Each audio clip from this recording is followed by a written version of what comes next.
Hello, good morning, my dear students. Welcome back to your GK class once again. How are you all? I hope you all are fine and safe at your home. So, my dear students, we have finished our half yearly syllabus. Okay, so now this is revision time, and from today we will start revision. Okay. So, today we will revise chapter 1, 3 and 4. And I hope you all have got your half yearly syllabus. So, today we will revise chapter 1, 3 and 4. Animal nicknames, flightless birds and plant healers. Okay. So, chapter 2 is not included in this because chapter 2 is not in syllabus. Okay. So,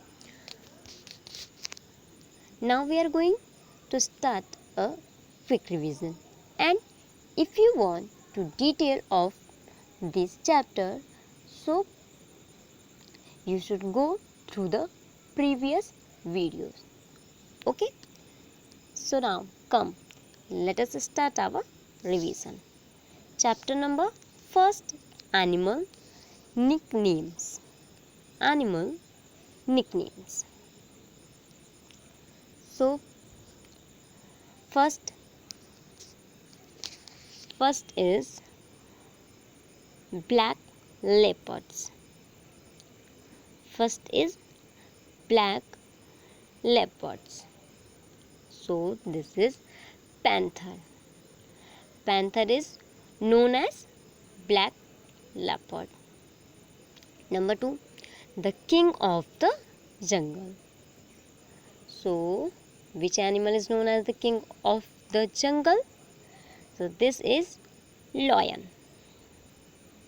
Lion is known as the king of the jungle, and this is the nickname of lion. Third, ant bear. Third is ant bear. So aardvark. Aardvark is known as ant bear. This is nickname of aardvarks, ant bear. Fourth, river horse. So this is hippopotamus. This is hippopotamus. River horse is nickname of hippopotamus. Number 5th, man's best friend. Man's best friend. So this is dog. Dog is called the man's best friend. 6th, snake killer. Snake killer. So mongoose. Mongoose is called snake killer. Number 7, the man of the forest. The man of the forest. So this is orangutan. Orangutan is known as the man of the forest. And number 8, the sheep of the desert. The sheep of the desert. So which animal is known as the sheep of the desert? So this is camel. This is camel. And camel's nickname is sheep of the desert. And do you know this? Lions and tigers tear and gobble down their food. They hardly even bother to chew it. Lion or tiger means ki carnivorous animal.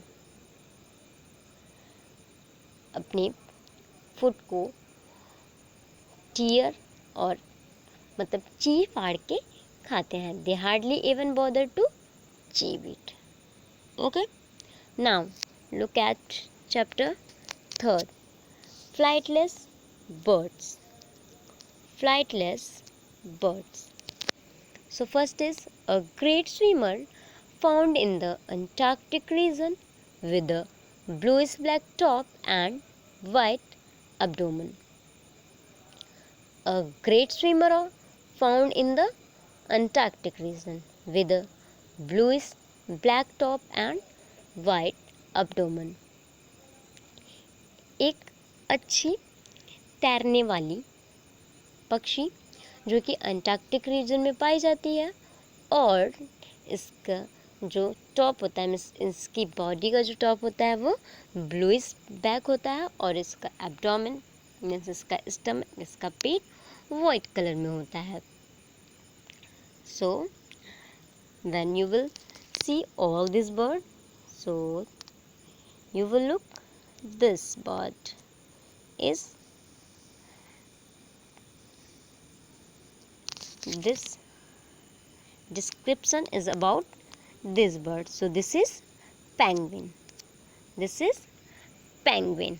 So we will fill in this box 1 and H. 1 for the description and H for clue. Penguin. Okay. So this is penguin. Penguin Antarctic region में पाई जाने वाली एक अच्छी तैरने वाली पक्षी है जिसका कि टॉप ब्लूइश ब्लैक होता है और इसका एब्डोमेन वाइट होता है. Okay. Second is a large flightless nocturnal bird of New Guinea. A large flightless nocturnal bird of New Guinea. So this is cassowary. This is cassowary. So we will fill here 2 and G. cassowary New Guinea की सबसे बड़ी flightless means कि ना उड़ने वाली और nocturnal पक्षी है. नॉक्टर्नल बर्ड मीन्स जो कि रात में देखती हैं. वो अपनी गुड आई साइट की वजह से रातों को अच्छे से देख पाती हैं और रात में अच्छे से शिकार करती हैं. सो this is cassowary. Okay. Third, the national bird of Australia. So this is emu. Emu is the national bird of Australia. Okay. So we will write here 3 and E. Fourth, a large flightless bird of South America with 3-toed feet. A large flightless bird of South America with 3-toed feet. So this is rhea. This is rhea. Name of this bird is rhea.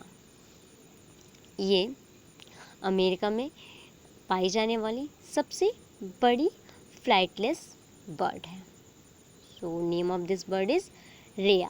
So we will fill here 4A. Next, number 5th, the smallest flightless songbird in the world. The smallest flightless songbird in the world means कि दुनिया में पाई जाने वाली सबसे छोटी song bird, गीत गाने वाली या गुनगुनाने वाली. So this is Lyall's wren. This is Lyall's wren. Okay. So we will fill here 5I. Extinct means विलुप्त. इनकी प्रजाति विलुप्त हो चुकी है. Number 6, an extinct flightless bird of Mauritius. An extinct flightless bird of Mauritius. Mauritius की विलुप्त हो चुकी flightless bird. So this is dodo. This is dodo. So we will fill here 6C. And dodo is also a extinct bird, means कि डोडो की भी प्रजातियां विलुप्त हो चुकी हैं. 7th, a brown colored bird from New Zealand belonging to the rail family. A brown colored bird from New Zealand belonging to the rail family. So this is Vika. This is Vika. So we will fill here 7F. Vika New Zealand में पाई जाने वाली brown colour की flightless bird है जो कि rail family से belong करती है. 8. A small furry nocturnal bird found in the evergreen forests of New Zealand. A small furry nocturnal bird found in the evergreen forests of New Zealand. So this is kiwi. Name of this bird is kiwi. So we will fill here 8J. kiwi New Zealand के evergreen forest में पाई जाने वाली एक nocturnal bird है. ये फरी means कि इसकी जो स्किन है वो बहुत ही फरी रोएदार टाइप की है. And New Zealander is also known by this name as well as this is national bird of New Zealand. This is kiwi. kiwi New Zealand का नेशनल बर्ड है और न्यूजीलैंड के पीपल को कीवीज भी कहा जाता है और ये न्यूजीलैंड के जंगलों में पाई जाती हैं. Number 9. The largest nocturnal parrot of the New Zealand that lives on the ground but is a good climber. So this is kakapo. This is kakapo. So we will fill here 9B. kakapo New Zealand में पाई जाने वाली एक बड़ी nocturnal parrot है जो कि रहती तो ग्राउंड पे है बट रहती तो ये ज़मीन पे है लेकिन इसके साथ साथ ही ये गुड क्लाइंबर भी होती है. ये पेड़ों पे बहुत तेज़ी से चढ़ भी जाती है क्योंकि ये फ्लाइटलेस बर्ड्स है तो ज़मीन पे ही रहती है. लेकिन काकापो किसी भी पेड़ पे चढ़ने में ना कि उड़ने में, चढ़ने में भी बहुत अच्छी है. ये बहुत तेज़ी से पेड़ों पे चढ़ सकते हैं. Okay. Number 10. The fastest running bird found mainly in the deserts of Africa. The fastest running bird found mainly in the deserts of Africa. So this is ostrich. This is ostrich. You can see here. This is ostrich. Ostrich Africa के जंगलों में पाई जाने वाली और सबसे तेज़ दौड़ने वाली पक्षी है और ये कहाँ पाई जाती है? अफ्रीका के जंगलों में. Okay. Now look at chapter 4 plant healers. Since time immemorial, people have been using flowers, bark, seeds and other parts of plant to cure disease and wounds. These healing methods are known as herbal therapy. Herbal treatment methods like Ayurveda are extremely popular today. Means कि हम बहुत पहले से, इतना कि हमें अब याद भी नहीं कि हम कब से हम फूलों को, उनकी पौधों को, उनके बीजों के और प्लांट के अलग अलग पार्ट को यूज़ करते आ रहे हैं अपने रोगों के उपचार में, अपने घाव के उपचार में। So these healing method are known as herbal therapy, means कि पौधों का यूज़ करके अपने रोगों को ठीक करने को या पौधों को यूज़ करना क्या कहलाता है? Herbal therapy. So herbal treatment method like Ayurveda are extremely popular today. Herbal treatment इस टाइम बहुत ही ज़्यादा पॉपुलर हो रहे हैं, हर्बल ट्रीटमेंट जैसे कि Ayurveda. So in this chapter we will study about some plants, some medicinal plants, okay? And a very good thing of herbal therapy is there is a no side effect. herbal therapy का एक सबसे अच्छा, या आयुर्वेदा का एक सबसे अच्छा thing जो है, सबसे अच्छी बात यह है कि इनका कोई साइड इफ़ेक्ट नहीं होता है। So that's why Ayurveda are extremely popular nowadays. So firstly we will see, do you know the dried stem of the neem tree is chewed to strengthen teeth and gums. Neem is also used to guard against small pox. क्या आप जानते हैं कि नीम के पेड़ के सूखे तने का यूज़ लोग करते हैं किस चीज़ में? उसको दांतों से चबा के टीथ को स्ट्रॉन्ग, उसके स्ट्रेंथ को, उसकी ताकत को बढ़ाने के लिए और गम से प्रोटेक्शन के लिए। और इसके साथ ही नीम का यूज़ स्मॉल पॉक्स के अगेंस्ट किया जाता है, मीन्स कि स्मॉल पॉक्स में भी नीम की पत्तियों का यूज़ किया जाता है। Now let us see about some medicinal plants. So first is, I am the king of herbs. I am a sacred plant. I help in curing cold. Yes, exactly, this is basil या तुलसी। तुलसी को king of herbs भी कहा जाता है। ये एक पवित्र पौधा है और इसके साथ ही ये कोल्ड से, मीन्स सर्दी से हमारी सुरक्षा भी करता है या सर्दी में हमारी सहायता भी करता है।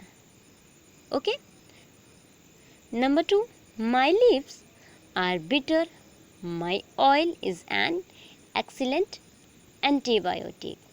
सो this is Neem.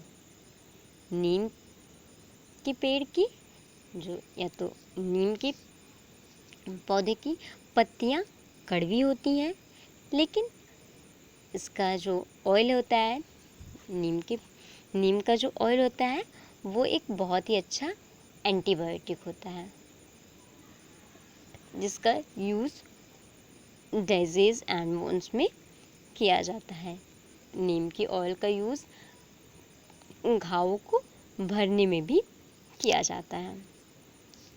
Third, my bitter flavoured seeds and leaf help in digestion. So this is fenugreek. This is fenugreek means कि मेथी। मेथी की जो पत्तियाँ होती हैं और बीज होते हैं बिटर मीन्स कड़वे। इनका फ्लेवर कैसा होता है? कड़वा। तो इनकी पत्तियाँ और इनके बीज कड़वे होते हैं, लेकिन डाइजेशन में हेल्प करते हैं। Number 4, my oil is an expensive perfume. The paste of my would is good for acne and pimple. So this is sandal.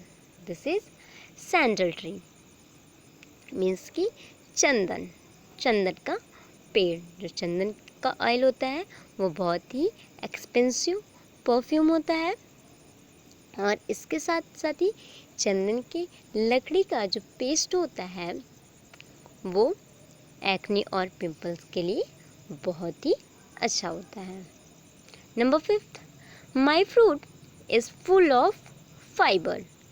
I grow in coastal regions. Oil from my fruit is edible and is an excellent body conditioner. So, this is coconut. This is coconut. Coconut के fruit में बहुत ही ज़्यादा fibre की मात्रा बहुत ज़्यादा होती है और कोकोनट मोस्टली कोस्टल रीजन में ही होते हैं। कोकोनट का जो पेड़ होता है वो समुद्र के तट के किनारे ही होता है। और इसके साथ ही कोकोनट का जो ऑयल होता है वो खाने में भी यूज़ किया जाता है और इसी के साथ ये एक अच्छा बॉडी कंडीशनर भी होता है। कोकोनट के ऑयल को खाने में भी यूज़ किया जाता है और ये एक अच्छा बॉडी कंडीशनर भी होता है। Okay, and now last, we are used as a flavouring agent in sambar and rasam and are also a good insect repellent. We are used as a flavoring agent in sambar and rasam and are also a good insect repellent. So this is curry leaves. This is curry leaves. Curry leaves means करी पत्ता या मीठी नीम. So curry leaves का use sambar और रसम में flavouring agent के तौर पे किया जाता है और इसके साथ ही करी लीव्स एक अच्छा इंसेक्ट रिपेलेंट भी होता है, मीन्स कीटनाशक भी होता है. Okay, so I hope you all have understood all this chapter once again. So now this is your homework. You have to read all this chapter and you have to learn all these chapters. And as well as, if you have not prepared your notes yet, so please prepare your notes. Okay, so thank you and God bless you, my dear students.